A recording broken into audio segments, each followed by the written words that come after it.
Good morning students, आप सभी को मेरा क्लास यूट्यूब के सिलेबस गाइडेंस में स्वागत है। अभी दुर्गा पूजा चल रहा है। आप लोगों का ऐसे भी कोरोना के कारण, लॉकडाउन के कारण स्कूल आ नहीं पा रहे हैं, तो फिर भी आप लोगों का पूजा के साथ साथ ये हमारी ये ऑनलाइन क्लास हमेशा चालू रहेगी। ये ऑनलाइन क्लास का एक ही मतलब है, यदि आप लोग कभी कभार मेरे क्लास को ज्वाइन नहीं भी कर पाते हैं तो भी बाद में यदि आप मेरे क्लास को सब्सक्राइब करके रखेंगे तो बाद में इसको कभी भी डाउनलोड करके देख सकते हैं या ऑनलाइन देख सकते हैं। तो चलिए शुरू करते हैं। आज का टॉपिक है मॉलिक्यूलर फॉर्मूला या फिर एम्पिरिकल फॉर्मूला। चलिए शुरू करते हैं। तो चलिए हम शुरू करते हैं। आज हमारा टॉपिक है एम्पिरिकल फॉर्मूला या मॉलिक्यूलर फॉर्मूला, जिसको हम बोलते हैं मूलानुपाती सूत्र या फिर आणविक। मॉलिक्यूल मतलब होता है अणु, या मॉलिक्यूलर फॉर्मूला यानी आणविक फॉर्मूला मीन्स सूत्र। तो चलिए हम लोग पढ़ते हैं कि आणविक सूत्र किसे कहते हैं। पहले हम उसका डेफिनेशन पढ़ते हैं। ओके, तो किसी यौगिक के, कोई भी एक यौगिक, मान लीजिए H2O एक यौगिक है, तो किसी यौगिक के एक अणु में उपस्थित तत्वों के परमाणुओं की संख्या, यदि हम लोग H2O लेते हैं तो उसमें कितने तत्व हैं? दो, एक हाइड्रोजन है और एक ऑक्सीजन है। तो तत्वों के फिर परमाणुओं की संख्या, परमाणु कितना है? यदि हम H2O लेते हैं तो हाइड्रोजन परमाणु है 2, ऑक्सीजन परमाणु है 1। तो परमाणुओं की संख्या के सरल अनुपात, जैसे 2:1, हाइड्रोजन 2, ऑक्सीजन 1, यानी 2:1, सरल अनुपात को मूलानुपाती सूत्र कहते हैं। किसी यौगिक के एक अणु में उपस्थित तत्वों के परमाणुओं की संख्या के सरल अनुपात को मूलानुपाती सूत्र कहते हैं। तो अभी हमने आपको H2O का एग्जाम्पल देके बताया। चलिए हम दूसरा एग्जाम्पल देखते हैं, ग्लूकोज। ये ग्लूकोज के बारे में आप सब जानते हैं, मीठा मीठा होता है खाने के लिए। हाँ बिल्कुल सही पकड़े, मीठा मीठा ही लगता है, अच्छा भी लगता है। और ग्लूकोज खा के एक गिलास पानी पी लीजिए, गर्मी के दिनों में और अच्छा लगता है। तो चलिए इसका फॉर्मूला हम सब जानते हैं। ग्लूकोज का फॉर्मूला होता है C6H12O6। ठीक, ये क्या है? ये एक यौगिक है। ठीक है, अब यौगिक में उपस्थित तत्व कौन कौन से तत्व है? कार्बन है, हाइड्रोजन है, ऑक्सीजन है। ठीक, अब हम इसकी परमाणुओं की या इतने सारे जो तत्वों की परमाणु है उसकी संख्या को देखते हैं। कार्बन की संख्या कितनी है? 6। हाइड्रोजन की संख्या कितनी है? 12। ऑक्सीजन की संख्या कितनी है? 6। अब हम इसका क्या करेंगे? सरल अनुपात निकालेंगे, है ना। तो सरल अनुपात निकालने के लिए हम इसको क्या करते हैं? तीनों की जो संख्या है, परमाणु संख्या को लिखने के बाद कोई भी एक ऐसे संख्या से डिवाइड करते हैं जो कि ये तीनों के साथ भाग हो जाए, है ना। जैसे मान लीजिए हम यदि 2 से लेते हैं तो 2 से क्या हो गया? 3 दूनी 6, 6 दूनी 12, फिर 3 दूनी 6। फिर उसको यदि हम 3 से भाग लेते हैं तो क्या हो गया? 3 एकम 3, 3 दूनी 6 या 3 एकम 3। ऐसा करके भी हम स्टेप बाय स्टेप भी कर सकते हैं, या फिर हम सीधा 6 से भी डिवाइड दे सकते हैं। 6 एकम 6 यानी 6 1s are 6, 6 2s are 12, 6 1 are 6, यानी 6 एकम 6, 6 दूनी 12, 6 एकम 6। मतलब तीनों को ऐसे एक ही संख्या से भाग देना पड़ेगा। ये नहीं कि इसको हम 2 से भाग दें, इसको 3 से, इसको 4 से, ऐसा नहीं। ऐसे एक संख्या को हमको चुनाव करना पड़ेगा जो कि तीनों से भाग हो जाए। तो जब हम इसको तीनों से 6 से भाग देते हैं तो ये हमारा अनुपात निकलता है 1:2:1, यानी 1:2:1। देखिए हमने लिख दिए हैं 6 से डिवाइड करने पर, भाग देने पर। ठीक है, तो इसका अगर ग्लूकोज का ऐसे आपको दे दे तो फिर आपको इसकी संख्या लिखना पड़ेगा। किसकी संख्या? परमाणुओं की संख्या लिखिए, उसका सरल अनुपात निकाल दीजिए। तो इसका एम्पिरिकल फॉर्मूला यानी मूलानुपाती सूत्र क्या होगा? 6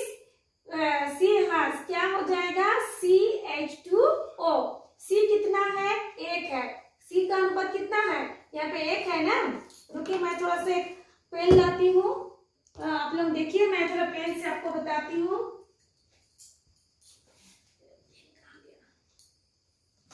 मेरा पेन कहाँ चला गया है, मैं पेन देखती हूँ। हाँ देखिए, ये देखिए सी के क्या है, अनुपात कितना है, 1 है। तो यहाँ पे 1 लिखना था, तो 1 लिखा, चल ना लिखो, एक ही बात है, 1 को लिखा नहीं जाता है। तो सी की संख्या कितनी हो गई, 1। हाइड्रोजन कितना निकला, अनुपात 2 यानी CH2। ऑक्सीजन का अनुपात कितना निकला, 1, यानी इसके नीचे भी हम 1 लिखेंगे, तो 1 को लिखा नहीं जाता।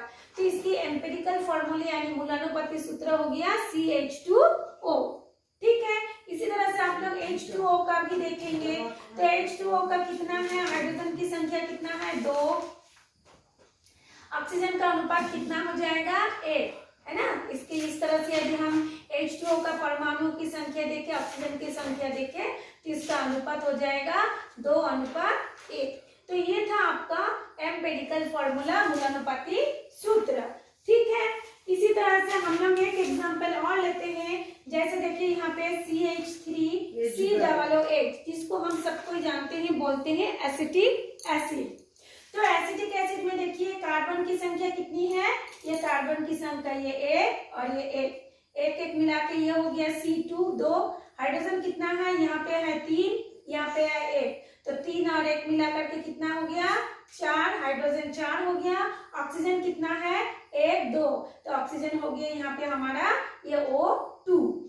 तो इसका यदि हम लिखते हैं, अनुपात निकालेंगे, यानी कार्बन की संख्या कितनी हो गई, 2, हाइड्रोजन का 4, ऑक्सीजन का 2, यानी यदि हम इसको 2 से भाग देते हैं अनुपात निकालने के लिए, तो 2 एकम 2, 2 दूनी 4, फिर 2 एकम 2, यानी 2 1 are 2, 2 2 are 4, 2 1 is 2, 2 1 is 2, 2 2 are 4, 2 1 is 2, 1 is to 2 is to 1।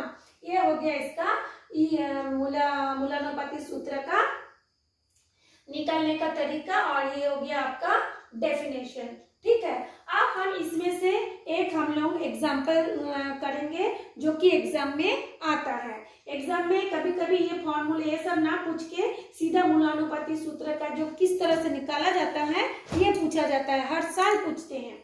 तो देखिए मैंने एक एग्जाम्पल लिखा है, एक यौगिक में, कोई भी एक यौगिक है, उसमें सोडियम का प्रतिशत दे दिया है, परसेंटेज, कार्बन का परसेंटेज दे दिया है, ऑक्सीजन का परसेंटेज दे दिया है, और परसेंटेज देने के बाद बोला है इसका EF निकालो, मूलानुपाती सूत्र निकालो। तो ये निश्चित तौर पर आप लोग लिख रखिए, एक ना एक एग्जाम्पल एग्जाम में जरूर आएगा। तो चलिए हम इसको कैसे निकालते हैं वो देख लेते हैं। हमारे पास 3 डाटा है। सबसे पहले हम तत्व लिखेंगे, तत्वों का नाम लिखेंगे। देखिए तत्व कौन कौन सा है, सोडियम है, कार्बन है, ऑक्सीजन है। तो हमने 3 तत्वों का नाम सोडियम, कार्बन और ऑक्सीजन लिख लिए हैं। देखिए मैं बुक्स को हटा देती हूँ। सोडियम, कार्बन और ऑक्सीजन तीनों का नाम लिख दिए। अब हमारे पास क्या है, इसका परसेंटेज है, प्रतिशत। तो हमने तीनों का परसेंटेज लिख दिए है। सोडियम का 43.4, कार्बन का 11.3, ऑक्सीजन का 45.3। ठीक है, इतना 2 डाटा है, मतलब इतना हमको पता हो गया। फिर हमको आगे क्या करना है, अब हम लोग क्या करेंगे, प्रतिशत निकालने के लिए उसकी जो ग्राम परमाणु का द्रव्यमान लिखना पड़ता है। ग्राम में उस तत्वों का यानी उस परमाणु का द्रव्यमान निकालना पड़ता है। तो सोडियम का द्रव्यमान हम जानते हैं 23 होता है। यदि आप लोग पीरियोडिक टेबल को देखेंगे तो उसमें आपको पता चलेगा कि सोडियम का द्रव्यमान कितना होता है, 23। कार्बन का द्रव्यमान होता है 12, ऑक्सीजन का द्रव्यमान होता है 16। तो हमेशा याद रखिए तत्वों का नाम, प्रतिशत, उसके बाद परमाणु यानी ये जो परमाणु है उसका द्रव्यमान हम लोग लिख दिए। देने के बाद हम क्या करेंगे, ये जो प्रतिशत है उस प्रतिशत से ये जो द्रव्यमान है उसको हम भाग देंगे। किससे किसको भाग देंगे, प्रतिशत से द्रव्यमान को भाग देंगे। क्यों, क्योंकि प्रतिशत से द्रव्यमान को भाग देंगे तब हमको परमाणुओं की संख्या मोल में निकलेगा, है ना। तो इससे इसको भाग देंगे तो ये आता है 1.88। फिर जो ये वाला है सेकंड वाला कार्बन का, हमने यदि कार्बन के द्रव्यमान से भाग देते हैं तो वो आता है 0.94 एटम की संख्या मोल में, और फिर ऑक्सीजन का आता है 45.3 को यदि 16 से डिवाइड देते हैं तो आता है 2.83। अब इतना होने के बाद हम क्या करेंगे, उसका तो एटम की संख्या निकल गई, ठीक। उसके बाद हमको मोलार अनुपात निकालना है। क्या निकालना है? मोलार अनुपात। तो मोलार अनुपात निकालने के लिए क्या करेंगे हम लोग, ये जो तीनों है उन तीनों में से जो सबसे छोटा है, जिसकी संख्या सबसे छोटा है, कैसे छोटा है, यहाँ पे देखिए 1.88 और यहाँ पे है 0.94, तो 1 से 0 छोटा होता है, और यहाँ पे है 2.83, ये तो और बड़ा है। तो ये जो तीन वैल्यू निकला, ये 1, ये 2 और ये 3, तीनों को ही हम ये छोटे नंबर से डिवाइड करेंगे। तो डिवाइड करने के बाद पहले में आया 2, दूसरे में आया 1 और तीसरे में आया 3, देखिए आया है। तो इसका सरल अनुपात क्या हो गया, 2:1:3। अब हम आपको, आप देखिए हो गया ना 2:1:3। तो हमारे पास तत्व क्या था, सोडियम, कार्बन, ऑक्सीजन। फिर क्या हो गया, इसका अनुपात कितना निकल गया, सरल अनुपात 2:1:3 हो गया, ठीक है।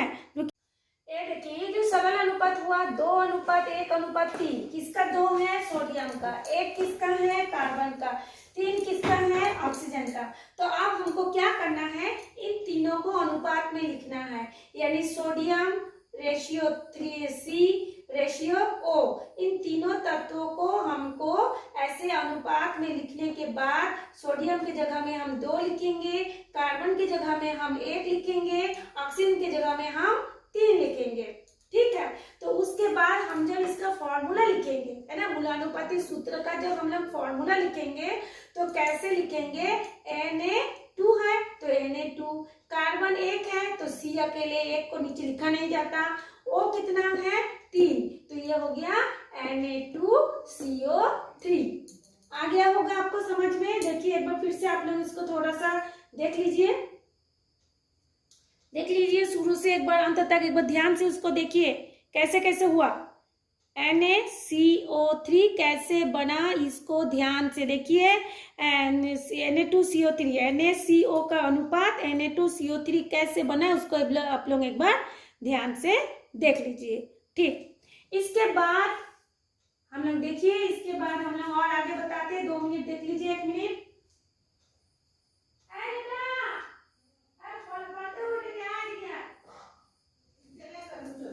हाँ तो चलिए ये हो गया, आप लोगों को मैं आशा करती हूँ समझ में आ गया होगा। अब हम पढ़ेंगे एवोगाड्रो संख्या।